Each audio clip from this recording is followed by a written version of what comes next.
In the vast expanse of hymns that have echoed through the centuries, one hymn stands out for its profound message of faith and resilience: "It is well with my soul." Beloved across the globe, this hymn has touched lives and comforted souls in moments of sorrow and joy. Its enduring relevance is a testament to its universal appeal, a message of hope and peace that transcends boundaries of time and place. Born out of personal tragedy, "It is well with my soul" carries the story of Horatio Spafford, a man who endured heart-wrenching loss, yet found solace and strength in his faith. The hymn's poignant lyrics and haunting melody were his response to unimaginable sorrow, a testament to the human ability to find peace amidst life's storms. Across generations, from the late 19th century to the present, this hymn has resonated with countless individuals. It has been sung in grand cathedrals and modest chapels, in times of war and times of peace, in moments of personal struggle and global crisis. Its words have offered solace to the weary, comfort to the grieving, and hope to the despondent. The hymn's impact is not just felt in the world of music or within the walls of churches. It has found its place in literature, in cinema, and in the hearts of people facing personal trials. It has been translated into numerous languages, each rendition carrying the same profound message of faith, resilience, and peace. The lyrics of "It is well with my soul" remind us that even in the midst of life's most turbulent storms, we can find peace. It encourages us to trust in the divine plan, to surrender our fears and anxieties, and to find solace in the belief that, regardless of our circumstances, all is indeed well with our soul. This hymn's relevance remains undiminished, its message as needed today as it was over a century ago. In a world often fraught with uncertainty and strife, "It is well with my soul" continues to offer a beacon of hope, a reminder of the power of faith and the promise of peace. A hymn born out of personal tragedy, it has become a beacon of hope for many. The story of this hymn begins with the life of Horatio Spafford, a successful lawyer in the late 19th century. A man of great faith, Spafford was also a savvy businessman, investing heavily in real estate in the thriving city of Chicago. However, in the year 1871, the Great Chicago Fire erupted, laying waste to much of the city. Spafford's investments were not spared, and he suffered significant financial losses. Despite this hardship, Spafford remained resilient, relying on his faith to carry him through these challenging times. But the trials he faced were far from over. A few years later, in 1873, Spafford planned a family trip to Europe. The purpose of this voyage was twofold: to find solace after the devastating fire, and to assist in the healing process for his family. However, just before they were due to set sail, Spafford was detained by unexpected business issues. Unable to postpone the voyage, he made the difficult decision to send his wife, Anna, and their 4 beloved daughters ahead of him. He planned to join them as soon as he could. Spafford could not have foreseen the tragedy that was about to unfold. The ship carrying his family, the Ville du Havre, would never reach its destination. In a heartbreaking turn of events, the ship collided with another vessel and sank into the cold depths of the Atlantic Ocean. Spafford's 4 daughters tragically lost their lives in the accident, while his wife, Anna, survived. When news of the tragedy reached Spafford, he was devastated.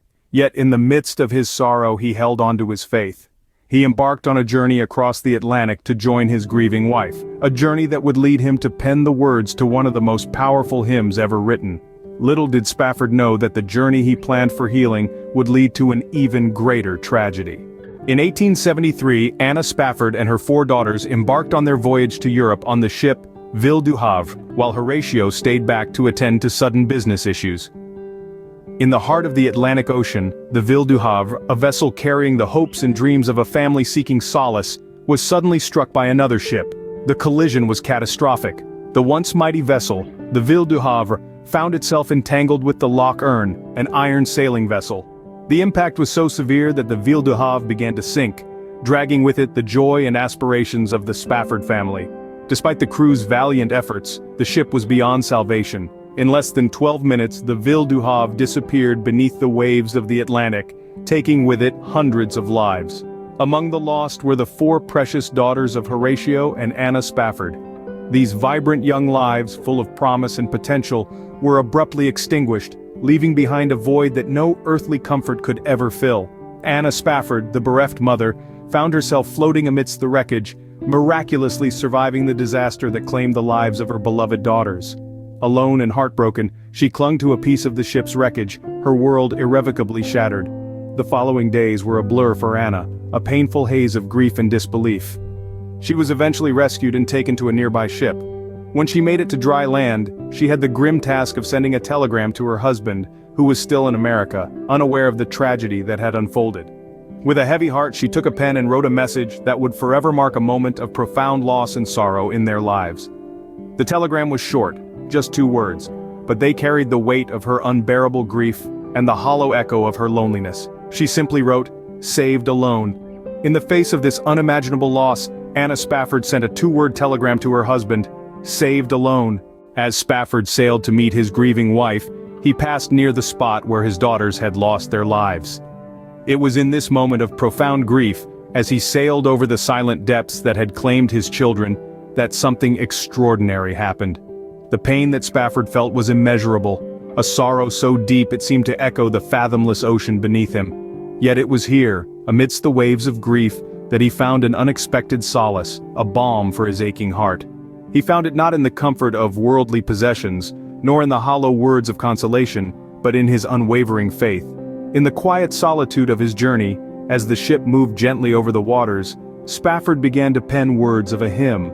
The words didn't come from a place of joy or happiness, but from a place of profound sorrow and loss. Yet, these were not words of despair. They were words of acceptance, words of trust, words that spoke of a peace that transcended human understanding. And so, line by line, verse by verse, the hymn, "It Is Well With My Soul," was born.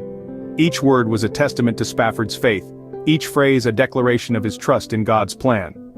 "When peace like a river attendeth my way, it is well. It is well with my soul." Even in the face of tragedy, Spafford found solace in his belief that his daughters were in a better place, and that he would see them again. From the depths of his sorrow, Spafford crafted a hymn that was not just a personal declaration of faith, but a timeless message of hope. It was a hymn that spoke of peace amidst storm, of trust in the face of loss, of hope in the midst of despair. It was a hymn that would touch millions of hearts and offer solace to many who were navigating their own storms. From a place of profound sorrow, a hymn of hope and trust in God's plan was born. And it continues to echo across the ages, reminding us that even in the darkest of times it can be well with our souls. "It Is Well With My Soul" quickly resonated with people around the globe, becoming an inspiration and source of comfort for those facing trials. The hymn's powerful message of faith and hope in the midst of despair touched hearts and provided solace in times of sorrow. It was more than just a song. It was a testament to the unyielding human spirit and the power of faith to carry us through the darkest times. The hymn's popularity has endured over the decades, its timeless message echoing through the ages.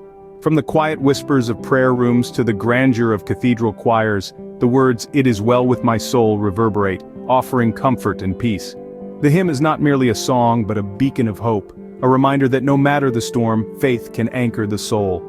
The melody, solemn and soothing, has a way of seeping into the heart, echoing its comforting message. It has become a soundtrack for those seeking solace, a musical balm for the soul.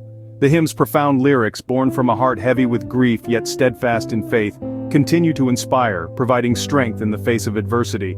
It's not just a hymn, it's a legacy, a testament to Horatio Spafford's resilience and unwavering faith in the face of unimaginable loss. His words, penned in a moment of raw grief and profound faith, serve as a reminder of the enduring power of hope and the capacity to find peace amidst life's storms. The hymn has transcended time and space, its message as relevant today as it was over a century ago. It continues to resonate with people around the world, its timeless message of faith, hope, and peace offering comfort in times of sorrow and uncertainty. And so, through "It Is Well With My Soul," the legacy of Horatio Spafford lives on, offering a melody of hope and peace to the world. His testament of faith, born from a heart in pain, continues to inspire and comfort, reminding us all that even in the darkest times, it can indeed be well with our souls.